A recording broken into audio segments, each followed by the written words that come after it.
Daniela Carneiro, live do presidente Lula, agora o benefício dos carros que ia durar 4 meses vai durar 1 mês. Eu sou Deícia Cari, jornalista, doutora em ciência política, e nesse vídeo a gente vai falar sobre o governo Lula e as trapalhadas, então vem comigo. Bom, gente, antes de continuar o vídeo, eu quero pedir para vocês se inscreverem aqui no canal, deixar o comentário. Agora eu tô fazendo shorts, isso tá muito legal também, eu adoro sintetizar as notícias. Mas queria pedir para vocês deixarem o like aqui e passar para os amigos também, para quem não segue a gente ainda. Mas vamos falar lá dessa semana do governo Lula, né? O Debord sempre fala que o que é bom aparece, o que aparece é bom, né? Isso quer dizer que é pro bem ou pro mal. O Lula fez, nessa semana, a primeira live do governo dele. Fez com o Marcos Uchoa, que é um baita de um jornalista, com uma super credibilidade, mas errou em todo o resto. A gente fala que desde 2018, né, com a potência das redes sociais nas campanhas eleitorais, eu trabalhei na campanha eleitoral de 2010, quando o Serra foi candidato à presidência da República, o Serra e a Dilma. E naquela época, a gente vinha da onda Obama nos Estados Unidos, né? O Obama tinha feito uma revolução com a internet na campanha eleitoral. Em 2010, aqui no Brasil, isso ainda estava meio incipiente. A gente até tentava, mas assim, não era ainda a vibe do brasileiro de política e redes sociais, né? Agora, em 2018, isso foi muito forte, né? E o Bolsonaro soube aproveitar isso muito bem, né? A gente sempre fala, eu falei com a Paula Valdez agora na Band News, e estava explicando justamente isso, assim, que a esquerda ela ainda não entendeu as redes sociais como a direita. Em 2018, muitas pessoas, de uma forma até errada, falaram que o Bolsonaro venceu as eleições por causa das redes sociais. Ou alguns minimizam que foi por causa da facada, minimizam no sentido do assunto mesmo. Isso é um pouco de reducionismo, mas não é essa a pauta do vídeo. Bolsonaro soube utilizar as redes sociais muito, infinitamente melhor do que a esquerda, porque ele fazia aquelas lives toscas, passava um fio de luz, não era nada perfeito. Isso causava uma sensação de proximidade com o eleitor. E cada veículo ele tem seu formato, né? Na TV, a gente normalmente é mais sério. Quando tu vai fazer uma live, às vezes tu vai de camiseta, tu vai completamente à vontade, tu fala com as pessoas que estão comentando ali. A proposta é outra. Cada veículo tem o seu formato. Isso é o básico do jornalismo, né? E a esquerda não sabe entender isso. Em 2018 foram aquelas imagens fabricadas do Haddad, aquelas imagens perfeitas, feitas pelo Stucker, que é um baita de um fotojornalista, mas não era aquilo que a sociedade ansiava, né? A gente estava num movimento documentário da imagem, então essa sensação de proximidade com as pessoas, né? Isso a Simonetta falava muito quando fazia o pós-doc. E o Bolsonaro entendeu isso, e é o que ele é também, né? Essa coisa mais simples e até o tosco na imagem, né? A esquerda segue cometendo os mesmos erros. O Boulos entendeu isso muito bem, é o único personagem da esquerda que entende as redes sociais. Mas a live do Lula foi completamente equivocada, engessada, formal. Ele estava de camisa, olhando para o apresentador, não tinha interação com as pessoas. O resultado foi o que foi: 6 mil pessoas assistindo simultaneamente. O Bolsonaro fazia live toda quinta com 40 mil pessoas. Então, teve vários formatos, foi muito engessado. O UOL divulgou que a equipe do Lula estava com medo do improviso dele, uma coisa que ele sempre foi muito bem, né? Mas na live isso ficou muito evidente, tanto é que ele deixou escapar que o benefício ao carro popular, que seria de 4 meses, vai ser de 1 mês. Mas foi uma live completamente engessada, completamente fora de proposta. Aquilo não era para estar numa rede social, aquilo era para estar num programa de TV. Né? Então, Lula engessado, olhando para o apresentador, aquele formato perfeito. Pô, tem que ter um copo, tem que olhar no papel, tem que olhar para a câmera, tem que falar com as pessoas. Sabe, a rede social é para isso, é para dar essa sensação de proximidade, né? Errou feio. Eu acho que isso acaba causando uma necessidade de reformulação no governo, né? Tipo, que assessoria é essa que não percebe o mais básico da internet, né?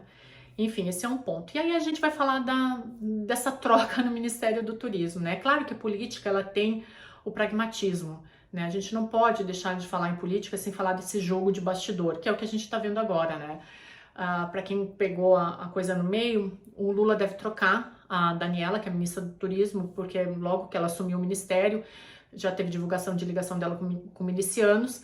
A Daniela, ela é da cota pessoal do presidente, né? Ela é esposa do Vaguinho, que apoiou o Lula na Baixada Fluminense, um reduto bolsonarista, mas a situação dela tá completamente sustentável. Ela quer sair agora do União Brasil e ir para o Republicanos, e o União Brasil nunca viu ela como uma representante. E aí, o União Brasil é aquele que não é o fiel da balança, não é. Uma hora vota com o governo, outra hora não vota com o governo, faz o que bem entende, e o Lula fica ali. O que eu faço com a União Brasil, com o todo poderoso União Brasil? Ele vai tirar a Daniela agora, vai tirar com pompas e circunstâncias. O resultado disso, esse baque, a gente só vai saber no ano que vem, que é um ano eleitoral, e aí o Vaguinho vem com força. Então vamos ver se ele vai continuar apoiando o presidente Lula, como ele falou que vai continuar. E ele deve colocar o Sabino, que já tá com denúncia de irregularidade. O Estadão fez uma baita de uma matéria falando de colegas, de parentes que o Sabino empregou, amigos. De novo, assim, às vezes eu fico me perguntando, talvez o Lula tenha errado tanto na comunicação dele porque falta essa tecnicidade, né? Isso tem sido uma constante no governo, né? Você não dar cargos aos técnicos provoca esse tipo de ruído, né? E a gente tem falado de tudo menos de turismo. E aí o turismo no Brasil, ele não vai nada bem. Em 2019, antes da pandemia, a gente teve 6 milhões de estrangeiros no Brasil. Só para efeito de comparação, a França teve 90 milhões, a China 64 milhões. E aí, só para a gente comparar com alguém aqui da América Latina, um país da América Latina, a Argentina teve 7 milhões. O Brasil teve 6 milhões e meio, a Argentina 7 milhões e meio. E ninguém fala nisso. Fala-se muito mais no aparelhamento do Estado. Então, como que o Centrão vai lidar com esse Ministério do Turismo? Como que essa troca vai afetar, possivelmente, a eleição municipal do ano que vem? Mas Ministério de Turismo mesmo a gente não fala, né? Eu acho que, por mais que essa troca seja feita e se coloque o Sabino do União Brasil, o Lula ainda vai sofrer um desgaste por causa das denúncias que já ocorrem em relação ao Sabino. E aí tem que ver se essa sede de poder do União Brasil ela vai arrefecer um pouco e vai permitir que o governo aprove pelo menos a reforma tributária. E aí eu entro num outro ponto, né? O governo tem sido especialista em fazer o que a gente chama de balão de ensaio. Ele lança uma notícia positiva, aí vê o efeito dessa notícia positiva, então, por exemplo, vai ter desconto no carro popular por 4 meses, aí na live ele deixou escapar que vai ser 1 mês, né? Mas ele lança a notícia, gera um fato novo positivo, gera manchete positiva, mas a falta de organização do governo e a falta de base no Congresso não permitem com que isso dure nem a curto prazo. E tudo tem sido assim, se vocês forem parar para pensar. A pele das fake news. Tinha uma proposta legal ali, tem que regular as big techs, tem que ficar de olho. Povo, tá na rede social, coloca teu CPF ali, não seja um anônimo, né?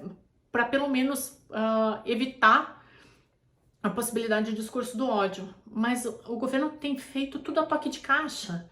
Então vamos discutir PL das fake news, arcabouço fiscal, reforma tributária, tudo ao mesmo tempo, sem profundidade nenhuma, tudo no superficial.